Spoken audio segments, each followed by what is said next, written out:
Evening. Let's continue our discussion of convolution. I want to tell you about one last technique for solving convolution problems and also discuss some useful properties for convolution.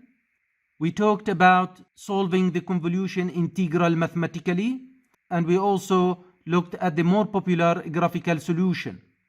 The third and final technique for solving convolution is simply memorizing the answers.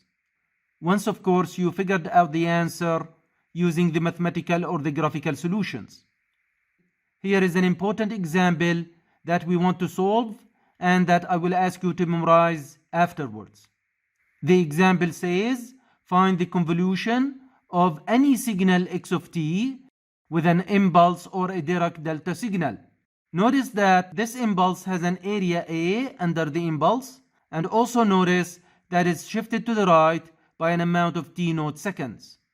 We can solve this problem easily using the mathematical solution by substituting the two signals into the integral definition of convolution. Remember that the convolution of x of t by this signal a delta of t minus t0 is simply the integral from minus infinity to infinity, and I substitute here x of t as is. However, for the second signal a delta of t minus t0, I'm going to replace every t with tau minus t based on the definition of convolution that we're familiar with. I'm left with minus t0, which I'm going to keep here. Finding this integral turns out to be very simple. All I have to do is a little bit of rearrangement. I'm going to take the a, the constant, outside the integral. I'm going to bring minus t0 next to tau. So I'm going to get tau minus t0 minus t. Please notice that t is still minus t, tau is positive, while t0 is negative. Why did I write the delta this way? Because this delta here is the same as this delta here, where I took the negative sign outside. I got delta of t minus tau minus t0. This is an impulse located at time t equal tau minus t0. I'm interested in knowing the location of the impulse because I can use the sampling property of the impulse. Remember that this integral is going to give me the signal x of t at the location of the impulse. That's why the result is x at time instant t equal tau minus t0. Of course, please remember to multiply by the constant a, which is outside the integral. So the answer is a x of tau minus t0, and that's the result of the convolution, which is simply x of tau shifted by an amount of t0 to the right and scaled by the amplitude a. This mathematical solution is quite general. It works for any value of a and any value of t0. But maybe you're more comfortable with the graphical solution. So I'm going to show you one example of convolution between a signal x of t and a shifted impulse. And I want to show you that what you get is the same signal x of t, but shifted by an amount of t0. Let's see this example. Notice here I'm doing convolution between a triangular shape and an impulse. The impulse is shifted from the origin to the left by 2 seconds. Notice as the impulse moves, it will start sampling the triangular shape, and what I get out of this sampling is also triangular pulse at the output of convolution. You can clearly see that the convolution result is the same exact shape as the original signal x of t. However, compared to x of t, which was located at 1 second, this one is located at minus 1 second. So it was shifted to the left by an amount of 2 seconds. And the reason for that is that the impulse is not located at the origin, rather it is shifted to the left by an amount of 2 seconds. Not only that, but because the area of the impulse is a 3, this triangle, which used to have a maximum amplitude of 2, is now scaled up, and its maximum value is equal 3 multiplied by 2 equals 6. Alright, now that we've seen that convolution between any signal and an impulse gives me the same signal x of tau minus t0 multiplied by a, we can memorize this simple result. It's a very important result that shows up in different situations. So please memorize that the convolution of any signal x of t with an impulse function a delta of t minus t naught results in a x of tau minus t naught. This result has the same shape as the original signal x of t, except that its amplitude is scaled by the area of the impulse a, and it's also time shifted from its current location by the shift amount and direction of the impulse compared to the origin. If I have minus t naught for the impulse, this x will be shifted from its current location by t naught to the right. But if this is plus t naught, this x will be shifted from its current location to the left by an amount of time t naught. It's a very simple result to memorize that will be useful to us later on. Not only that, we have a lot of examples that we already solved that gave us simple answers that we can memorize. For example, the convolution of two rectangular signals of the same width actually give you a triangular signal, where the triangular signal has double the width of each rectangular shape. On the other hand, if I do convolution between two rectangular signals that have different widths, what I get is a trapezoid signal. Do you remember when we solved this example, what was the width of the trapezoid shape? How about its location? Can you figure out what is the location of the trapezoid based on the knowledge of your original two rectangular shapes? Please think about it and figure out the answers, which you could of course memorize. Let's also memorize some important and useful properties for convolution. For example, we can prove that convolution is commutative, where the order of operands does not matter. So if you do convolution of x of t with y of t, it's the same result as y of t convolution x of t. Convolution can also be distributed over addition.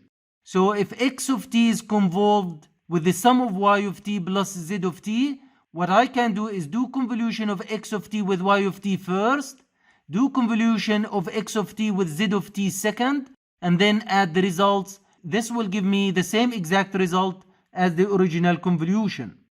A third property is that convolution satisfies the associative property, where x of t convolution y of t convolution z of t can be obtained either by doing convolution of y of t and z of t first, then convolution with x of t, or you could do convolution of x of t with y of t, followed by convolution of the result with z of t. You will get the same exact answers. All those properties are basic properties of convolution that you should remember, and they're easy to prove, so I'll leave the proof for you as a homework.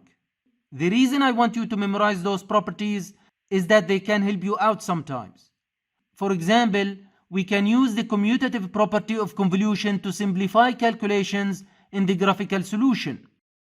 So we compute either x of t convolution y of t or y of t convolution x of t, whichever is simpler. Typically, the convolution is easier to perform graphically if we invert or time reverse the simpler of the two signals. So it's up to you whether you want to keep x of t and invert y of t, or keep y of t and invert x of t. Pick whichever is simpler. Other properties can also be useful sometimes. Here is an example. Say I tell you calculate the convolution between a triangular shape and the sum of three impulses. So I want the convolution between 2 delta of t minus 1, where this impulse, which is 3 delta of t plus 2, and this impulse delta of t minus 1, and this impulse 2 delta of t minus 3. To easily solve this problem, I could distribute convolution over addition, and I first calculate the convolution between the triangular shape and the first impulse, plus convolution of the triangular shape with the second impulse, and then thirdly, convolution of the triangular shape with the third impulse. Because I already memorized what is the result of convolution of any signal, say triangular, with an impulse, I can figure out the result. So because I started with a triangular shape, I'll end up with a triangular shape. However, I have to scale the amplitude with the area of the impulse, so my new amplitude is 6. I also have to shift this by an amount of plus 2, that's shift to the left by 2 seconds, so I get, instead of minus 1 here, I get plus 1 here. For this one, I scale the amplitude 2 by a factor of 1, so I get 2. and I also shift this one to the right this time by an amount of 1. So instead of -1 seconds, I get -2 seconds. And finally for this one, I'll scale the amplitude 2 by multiplying it by 2. I'll get 4, and then I'll shift my triangular shape to the right by 3 seconds. That's why I will get delta of t minus 4. It's a very easy solution if you remember some of the properties of convolution and you also memorize some convolution results for basic signals. Let me show you an animation of the graphical solution for this example, which indeed will show you that the result consists of 3 triangles shifted at different locations, -1 second, +2 seconds, and +4 seconds. Here is the animation. Notice that the 3 impulses are located at different points, and as I shift the impulses, each impulse will start sampling the triangular shape, resulting in its own triangular shape shifted at a different location.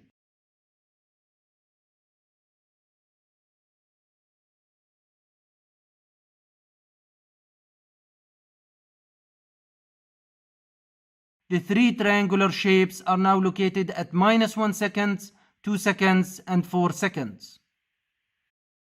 You'll notice also that even though they have the same triangular shape, they are scaled differently. So this amplitude is 6, this one here is 2, and this one here is 4.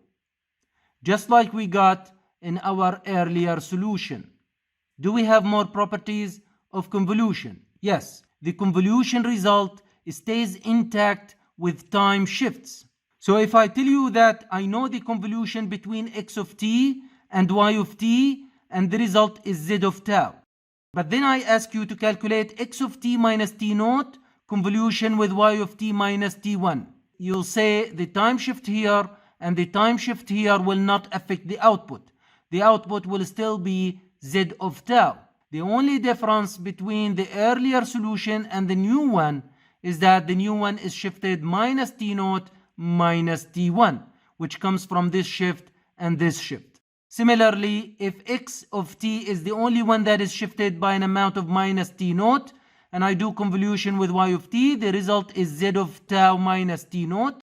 If y of t is the one shifted and I do convolution with x of t, still I get z of tau minus t naught.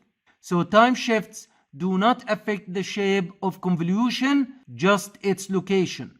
Please remember this interesting property.